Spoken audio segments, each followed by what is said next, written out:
Yo, yo, yo, girl, what's up? You ever heard of Colin Flaherty? No, who's that? He's this guy. He's going to talk about racism. Oh, like the white oppressor? No, the opposite. We're talking about black mob violence. Oh my God. This is Spencer McGreal. We are going to be doing chapter 4 of White Girl Bleeds a Lot by Colin Flaherty. They chose the wrong guy. Not everyone is a victim. DeAndre Felton was a good boy. His family and his friends agreed. He was also a leader. But on this night in September 2012, DeAndre and his crew were bored. When I was in animation school back in the day, I remember people would walk around and just try to recruit people to their crews so they could like walk around the school, and they just be like, "Come on," and they wouldn't explain why. They're just like, "Come on, let's go." And some people would just go. The animators are bored, and they're like, well, "We gotta do something." Um, the mall was closed, but he and his boys were high on drugs. Also, something that happened in animation school. It still wanted to have fun, so DeAndre came up with what was not a new idea, but fun nevertheless. They decided to beat someone up. They had just come from a local park where DeAndre and 15 others beat up two girls, sending one to the hospital with a broken arm. Then DeAndre decided to blow off a little steam and play the knockout game. He knew the game was usually pretty safe. For the attacker, that is. In Meriden, Connecticut, victims aren't likely to carry concealed weapons, nor do they fight back. As one player said in Philadelphia, as his victim begged for mercy, "It's not our fault you can't fight." DeAndre and his crew found their victim a few minutes after leaving the mall. Soon DeAndre and his confederate, Deshaun Jones, were peeling off from the group, heading for a guy walking home from work. Alone. We don't know his name or race or anything about him other than he was the wrong guy. The wrong guy. The wrong guy. With their friends lurking less than 100 yards away. When DeAndre and Deshaun attacked, the guy fought back. He pulled a knife. Wah, wah. Soon DeAndre was dead. And Deshaun was on his way to the emergency room. It took the police a few days to piece it together. While they were on the case, Facebook page, Twitter streams, and televised candle vigils were full of praise and happy memories for the fallen DeAndre. Full of promise to catch the person responsible, full of rumors for what happened, including some who thought DeAndre could be the next Trayvon Martin, the Florida teenager who was killed by a neighborhood watch commander. You guys remember Trayvon Martin? Looking for Skittles, innocent black boy, beat up a guy, um, George Zimmerman, and George Zimmerman killed him in self-defense. Police delayed releasing the results of their investigation for 2 weeks out of respect for DeAndre's family and on the advice of community leaders. Curiously, the police report did not mention the earlier mob attack involving DeAndre, nor did the police mention what, if anything, they did out of respect for the two female victims of the earlier assault. Very odd. It's almost like they're protecting this young dead black guy. But the report left little doubt about what happened that night. They talked to other members of Andre's mob, plus a dozen more, and they all said the same thing. DeAndre and Deshaun attacked the wrong guy, who then stabbed them in self-defense. The families did not want to hear that. Of course. Deny reality. Deshaun's mother said the police had it wrong. She claimed that her son was attacked, that this is a monster. This is a monster after children. Alexis Jones said, "This man is still on the streets. My son is sitting home trying to recover. My son has two stab wounds in his back, one in his side, and he has a slice on his neck." Oh, that's cool. DeAndre's mother joined in. "I just don't believe it. My son was not raised to be a trollmaker," said Valda Felton. "I don't want them or anyone else to make my children out to be a villain." Family, friends, Minister Rev Dante Moss, who officiated at DeAndre's funeral, held a press conference and called the police findings a comic book, quote unquote. Moss compared DeAndre to Trayvon. Police say Not one of the people present collaborated Reverend Moss's claims, but Reverend Moss just kept on. He posted, it's like hands up, don't shoot. He posted almost dozens of times on DeAndre's Facebook page. He got going line, just stay mad on the internet. No one said a thing about the two women beat up earlier that night. Yeah, we know. People posted comments that supported DeAndre and Deshaun on the local news site. DeAndre's aunt pitched in. DeAndre was trying to help his friend after he got stabbed, said Talithia Frazier. Then DeAndre got stabbed in the back. I have one question. In the state of Connecticut, at what point are you allowed to take someone's life? ? Someone please answer that for me. I'm his aunt. Katie Lynn posted this after the funeral. DeAndre lost his life sticking up for his friend. He's a hero. People just need to stop pointing fingers and realize the grief that the family is going through. Lots of people joined Reverend Moss to say he had no faith in the police investigation. Maybe. And they believe the crime against DeAndre and Deshaun was racially motivated. Where's the video? Show it to us. An online commenter of the Meridian Patch article. I want to know why they had to go find this guy 22 hours later if he was attacked. I really want to know. Doesn't sound right to me at all. He's so innocent? Really? Then why did he run and hide? Just someone answer that. But catching the wrong guy was not a problem. Hospital video and witness accounts led the police to his door less than 1 day after the attack. He handed over the knife and expressed surprise that one of his attackers had died. Other Meridian pointed out to several other examples of black mob violence and said this was not an isolated incident. Said Meridian mom, where was justice when my 40-year-old brother was innocently jumped, quote unquote, last summer by a group of teens, young boys, and when the neighborhood churchman was jumped, quote unquote, this past summer walking home from a nightly service by a group of boys. My kids knew and went to school with both teens and knew exactly what happened before the news reported it. Kids were high looking for trouble and jumped somebody. Despite the best efforts of Reverend Moss, to the contrary, the earth did not rock. No charges have been filed in the stabbing. DeAndre was 15 years old. Deshaun was 13. God, oh my God. Yeah, I know a lot of 13-year-olds, and you think about them, attacking somebody. It's unbelievable. Some of the violence in this book is black and white crime, but not all. In this next chapter, we look at the dirty little secret of racial violence targeted at Asians. And actually, you know what? Surprise, we're going to be looking at that chapter right now because that chapter was too fucking short, and I feel like reading some more.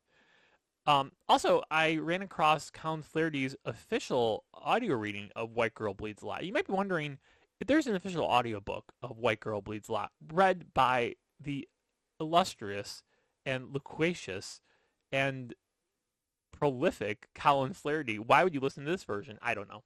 I'm trying to become a better speaker. I really want to do an audiobook of Behind Communism by Frank L. Britton. That's a book that I've had on my shelf for a while, and I really wanted to read it. And I haven't seen an audio version of that book. I guess I should look up these audio versions of books before I read them. Also, I want to do an audio version book of Smart and Sexy by Roderick Crane. That's one of my favorite biology books. So anyway, Asian targets. Chapter 5. Asian targets. Black students have assaulted Asian students in Philadelphia high school almost daily for years. The school tells the Asians to quit provoking blacks.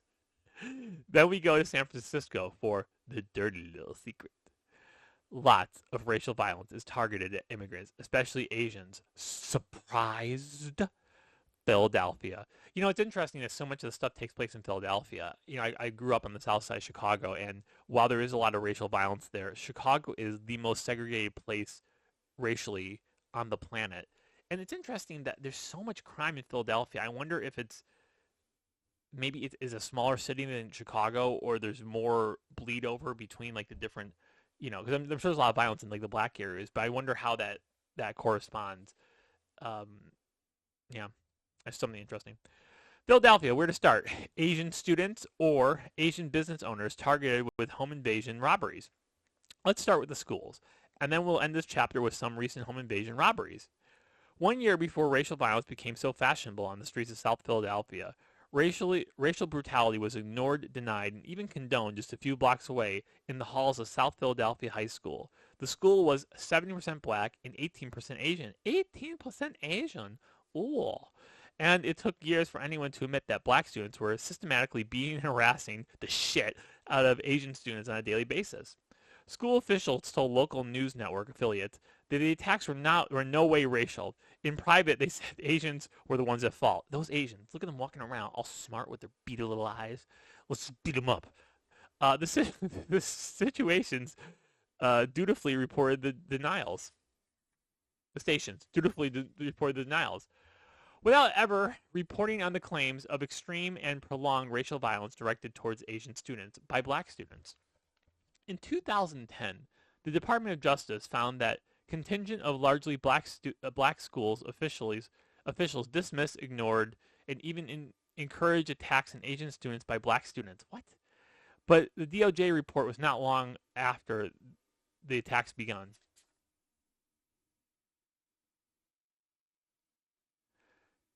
In September 2009, G.W. Miller III, a Philadelphia weekly magazine, detailed the attacks and the school's tepid response.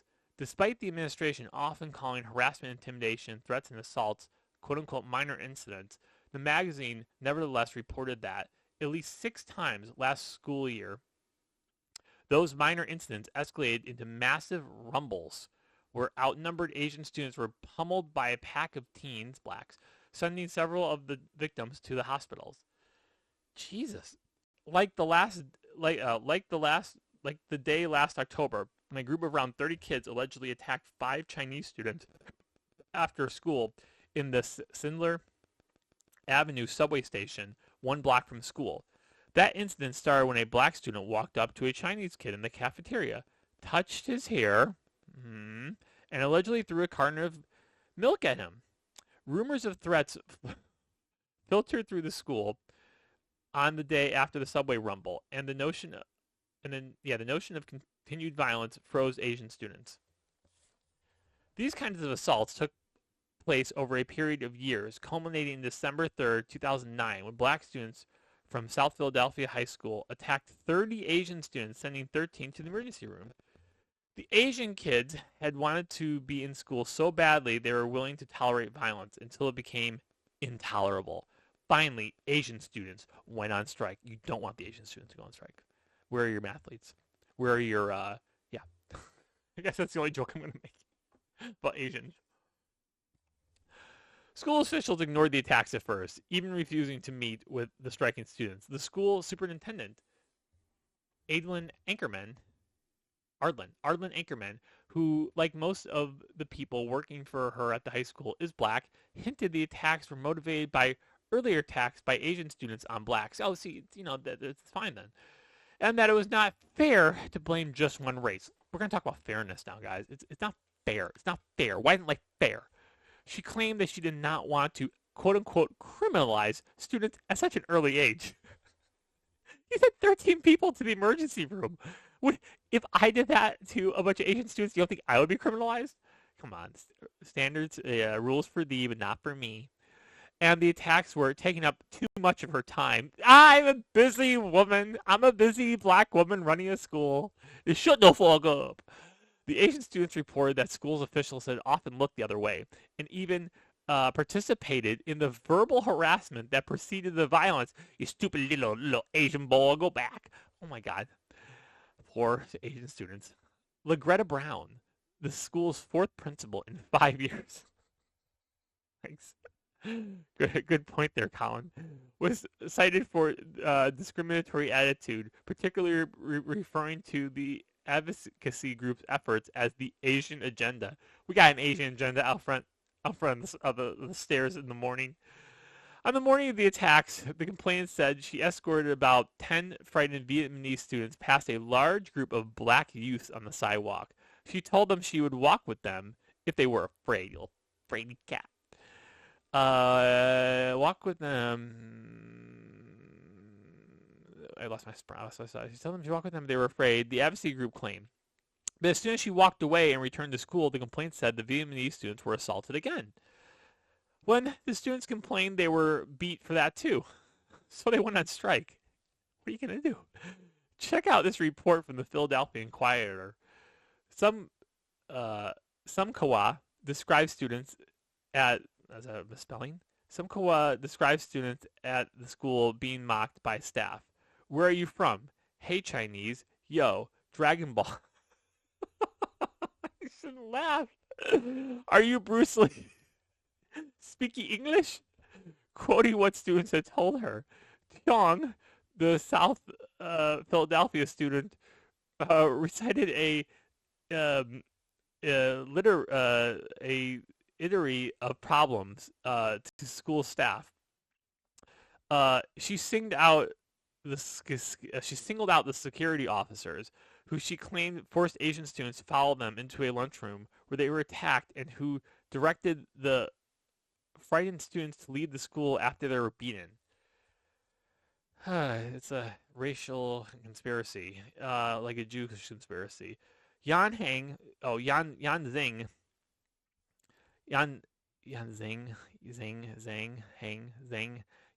Zhang, another student, said that when students were fighting in the lunchroom last Thursday, the lunch lady did not do anything to stop them and went around cheering happily.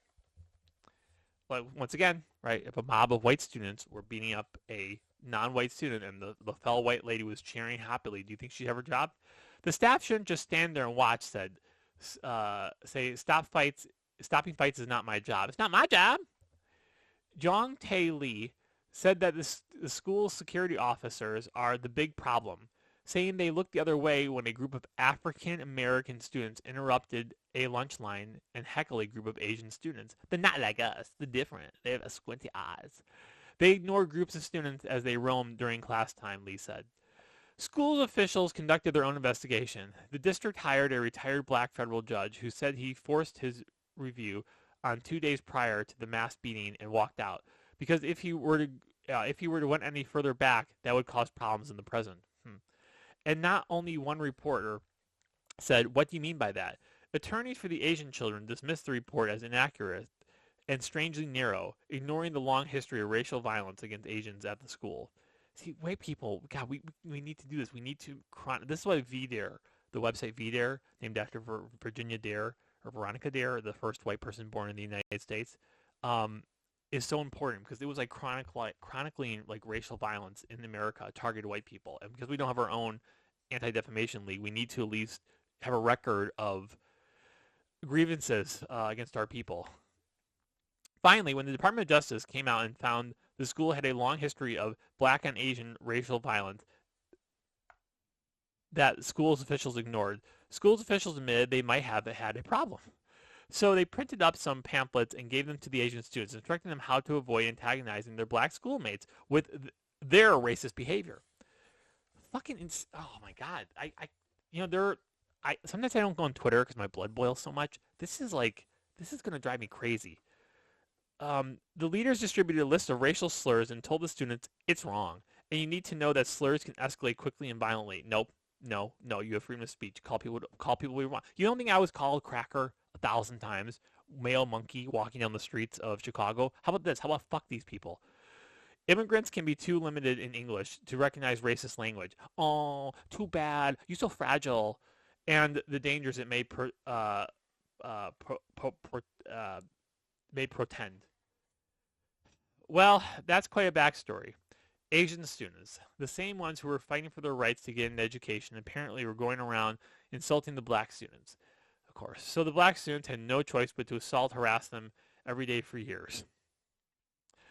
So give the Asians instructions on how to avoid antagonizing black students. Maybe we can get a copy for Emily Goltzenberg. Oh yeah, the woman and her crew. That's the woman that got attacked a couple chapters ago. Can someone explain to me how the school district got away with this for so long? Anchorman left shortly after the debacle and was exposed by the Justice Department. This is one school over several years, but these kinds of assaults took place over years in several Philadelphia schools. Sometimes the explanations themselves are useful because they reveal the mindset of the people in charge. Yeah, I agree, Colin. This is fascinating. Consider sociologist Elja Anderson take on the Philadelphia Weekly article. The school maybe thought of as a black turf by some black students, says Yale University sociologist Ajit Anderson, a renowned expert on black urban living. The outsider, the Asian, who are making inroads, can then be called into the account for any move that they might make within the situation or that situation. You have race prejudice developing as a sense of group position and proprietary claim on certain areas of the home turf. Anderson, who taught at Penn for 32 years, wow, and frequently uses Philadelphia in his research, believes that the school tensions are likely about dominance. It's a human thing, not a black thing. Anderson continues, it could be Asians who get jumped. It could be blacks. It could be white, Italians, Jewish, whatever. If you know what I mean, this is not unique to black and Asian.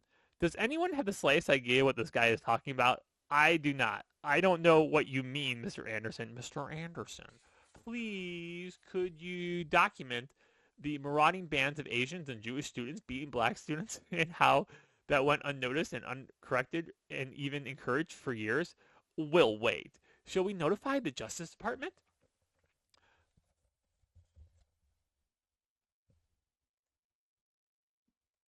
Back. Home invasion robberies in Philadelphia. The dirty little secret busted wide open in Philadelphia in 2012. Over the 3 years earlier, the Philadelphia Inquirer found at least 15 home invasions of other attacks on Asian businesses owners outside their businesses in Philadelphia, Delaware, and Montgomery counties in 2008, followed by another spike of at least 19 actual or attempted home invasions or burglaries in those three counties, plus Chester County country in 2010. In 2012, at least 6 robberies or attempted burglaries of Asian business owners were reported at a home or bank in Montgomery, Delaware, Philadelphia counties. And this year, in addition to the family of Haverford Township, a couple was robbed during a home invasion in Oxford Circle. By this time, this news was less than a month old. At least 2 other Asian families had become victims. These attacks had occurred in a varying degrees of intensity and frequency over 3 years. I learned something important from YouTube and from talking to the district attorney's office, yet which all the news stories failed to mention. In all cases, all the suspects or perpetrators were black. On June 8th, 2012, the Inquirer reported a case where an Asian American business owner and his family were attacked in a home invasion. The victims were targeted as part of the recent trend in which thugs have attacked Asian business owners, said the Inquirer. A group of armed black men terrorized and robbed an Asian American business owner and his family. The masked thugs forced him to lie face down in the kitchen. Chang said they isolated his wife and daughter in other rooms. They pointed guns at him and asked where money was and threatened to kill him if he didn't obey. Chang said he told them where to find money. The thugs tied his family's hands behind their back and stuffed their mouth with socks. Chang said after about an hour, they forced Chang and his wife and daughter into the basement before they fled with cash and jewelry, he said. In April, 12 Asians in southwest Philadelphia were enjoying a night of karaoke when 4 black men with guns broke in and robbed the group. Also, in April, 4 black men broke into the home of an elderly Asian couple and their handicapped son, and they invited them out for dinner. The family was bound, threatened, and robbed. The mob's entrance and exit were captured on a security video. In March, 7 hooded black men with weapons surprised an Asian couple returning to their suburban Philadelphia home after a day at their beer distribution company. After threatening the couple with pistols, the thugs escaped with cash and valuables. Many of the crimes involved violence, some even murder. 2 Asian business owners were killed in 2009. Robert Chang in his Northwest Wales home, and Joseph Ha, a half block from the city dry cleaning business in Oak Onley. The Daily News reported. Many of these victims live close to their businesses, said Tabitha Starks, a Philadelphia resident and producer of the noted documentary on black violence, Mothers of No Tomorrow. So a lot of their crimes directed at Asians involve planning and stalking, which makes them extra dangerous. And of course, the police never heard about many of them. Never hear about many of them. San Francisco. At the same time in San Francisco, the San Francisco Chronicle was writing about the quote-unquote dirty little secret of black on Asian racial violence. In 2008, survey by the police department in which about 300 strong-arm robberies were analyzed. In 85% of the physical assault crimes, the victims were Asian and the perpetrators were African American, she said. Hundreds of people marched onto Tuesday's board of supervisors meeting to express their fears, frustrations, and outrage. But so far, the response has been disappointing, particularly from the San Francisco Police Department. It seems intent on downplaying the role of race and its impact on the community. It's no secret that America premier truth teller Walter Williams in San Francisco, 5 blacks beat an 83-year-old Chinese man to death. They threw a 57-year-old woman off a train platform. 2 black Oakland teens assaulted a 59-year-old Chinese man. The punching knocked him to the ground, killing him. Manhattan. In April 2010, 5 elderly Asian women were attacked over a period of weeks in Lower Manhattan by groups of black people. The anti-Asian hate crime spree. New American Media explains the black on Asian violence. A black man who was raised in one neighborhood in San Francisco area to target Asians and Latinos, not fellow blacks, for petty theft and crime. Amaz Emeki argues that recent examples of violence and nonviolent crime apparently targeting Asians are not systematic of anti-Asian racism, but of economic opportunism. Oh, okay, that makes it worse. In young people, if young people try to rob an old black person in Hunters Point, they usually don't know who they are messing with, and they can fall into beef with the victim's family or community. Good point. Robbing African Americans is more likely that the family will come back and harm them. So young people go after Chinese and Mexicans. I don't know, I'm scared of Mexicans. The internet is so full of videos, news accounts of black and Asian crime through this country. The televised drama Law & Order based an episode of its trademark ripped from the headline style show on the true story of a black gang kidnapping, torturing, killing of an Asian restaurant worker in New York. But when it came time for casting real-life black criminals, they were all played by white actors. We did it, guys. In summer 2012, a black gang targeted gamblers at a Philadelphia casino for home invasion robberies. Out of 10 families hit, 9 were Asian. There is videos showing 5 black people targeting elderly Asian women in Manhattan for violence, reported Asian journalist Ying Ma. Those episodes, combined with similar violent, more lethal actions in San Jose and Oakland, did not seem to get that much attention, she said. Local officials and the local media have been bent over backwards trying to ignore the issue of race, says Ma.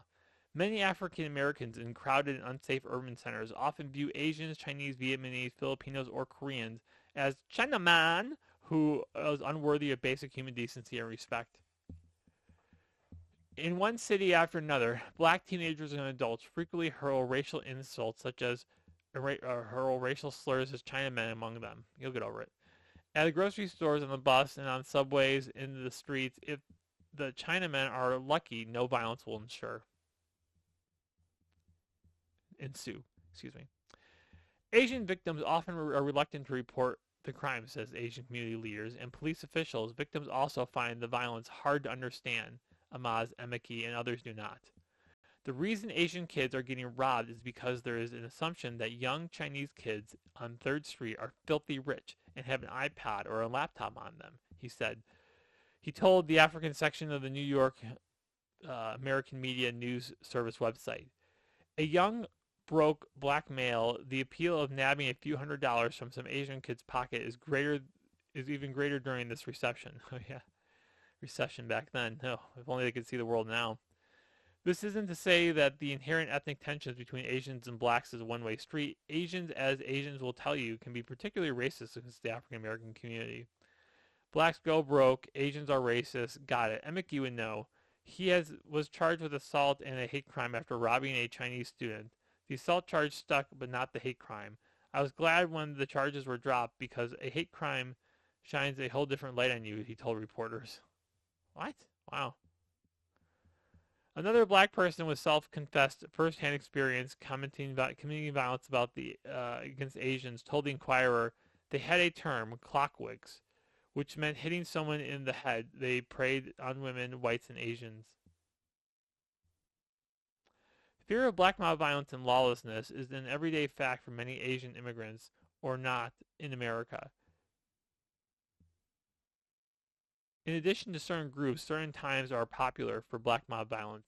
In some places that means the 4th of July, which we are going to get to next time on Chapter 6. Happy 4th of July. That's all for today. Please like and subscribe, and I'm going to take a nap. Good night.